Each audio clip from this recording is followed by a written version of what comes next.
کیا آپ بھی آزمائش میں ہیں؟ کیا آپ کی تکلیف بڑھتی جا رہی ہے؟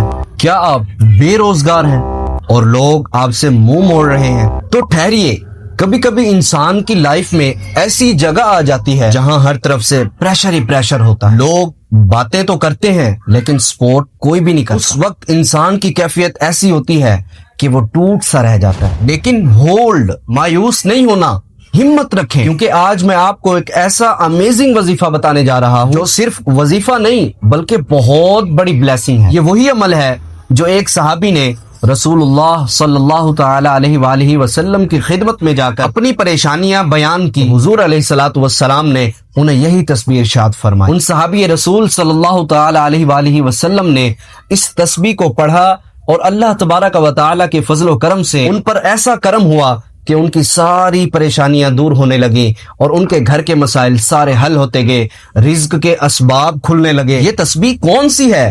اس تسبیح کا نام ہے تسبیح ملائکہ، فرشتوں کی تسبیح۔ وہ تسبیح یہ ہے، نوٹ کر لیجئے، سبحان اللہ وبحمدہ، سبحان اللہ العظیم وبحمدہ، استغفر اللہ۔ اب اس وظیفے پر عمل کرنے کے لیے دو طریقے ہیں، ایک ہے نماز فجر سے پہلے اور دوسرا ہے نماز فجر کے بعد، لیکن یاد رہے طلوع شمس سے پہلے اس کو پڑھنا، یعنی سورج نکلنے سے پہلے اور فجر کا وقت ختم ہونے سے پہلے۔ اب اس کو پڑھنا کتنی مرتبہ ہے؟ روزانہ 100 مرتبہ اس کو پڑھنے کا معمول بنا لیں۔ انشاءاللہ آپ دیکھیں گے آپ کے گھر میں، رزق میں اور کمائی میں ایسی برکت آئے گی کہ آپ خود حیران رہ جائیں گے۔ اللہ تبارک و تعالی چاہے گا تو آپ وہ شخص بن جائیں گے جو لوگوں کی مدد کرے گا، نہ کہ وہ جو لوگوں کی مدد مانگے گا، انشاءاللہ عز و جل۔ اگر میری یہ ویڈیو آپ کو پسند آئے تو اس کو لائک کیجئے اور میرے اس چینل کو ضرور سبسکرائب کیجئے اور اپنے پیاروں کے ساتھ صدقہ جاریہ سمجھ کر ضرور شیئر کیجئے